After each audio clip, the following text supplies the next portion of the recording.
Oh, clocking Curtis outside the Emirates again. Another shocking performance. Arsenal lose to Manchester United on penalties. What can I say? Another gutless, heartless performance by the boys. Arteta, you was naive.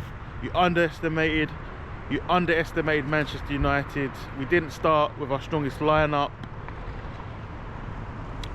Mourinho and Jorginho in the midfield with Odegaard. I understand that you wanted to rest Partey and Rice, but come on, man. You honestly think that Mourinho, Jorginho and Odegaard would be good enough in midfield? We didn't play particularly bad. We didn't play particularly great. Fortunate to see go down, see the goal. Luckily, through some brilliance, some magic via Gabriel Magalhaes, we managed to score an equalising goal.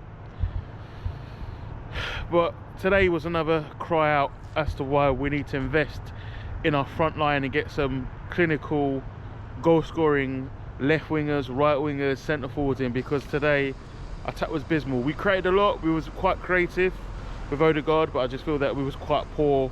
We just couldn't score. Havertz had two clear-cut chances in the between the 18-yard and the 6-yard box and couldn't put it away.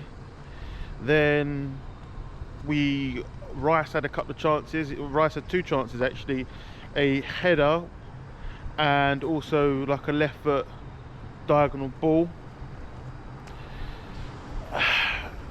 And fortunately, it looks like Gabriel Jesus is out with another knee injury. Sterling, actually, to his credit, he looked quite bright when he came on.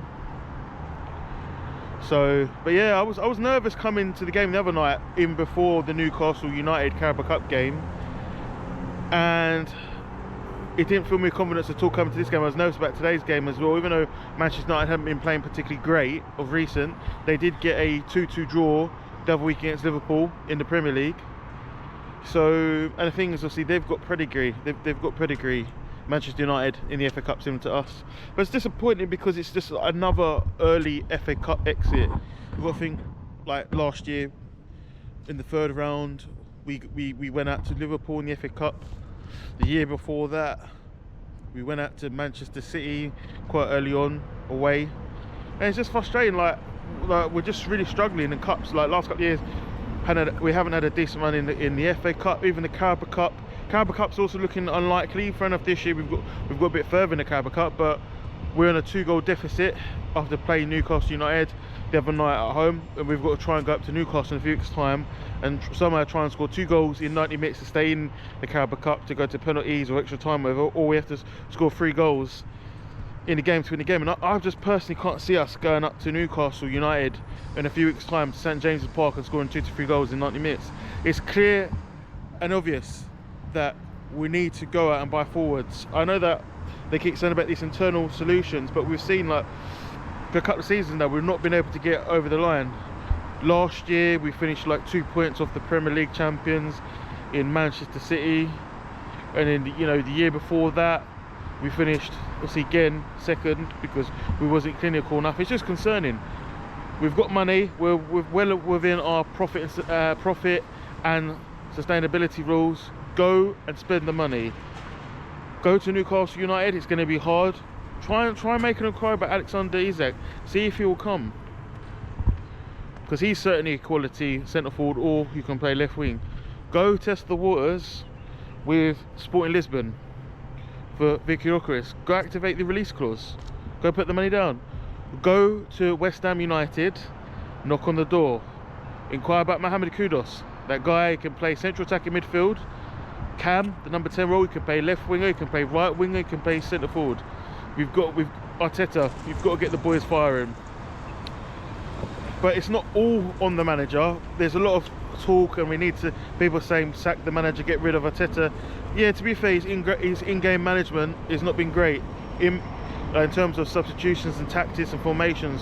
And we are in our 5th year now, and he's still making key mistakes with lineups and substitutions and in-game management. And there's only so much credit or time that we can give him, because we are 5 years in now. We're £700 million spent, but reality is, who are we going to bring in?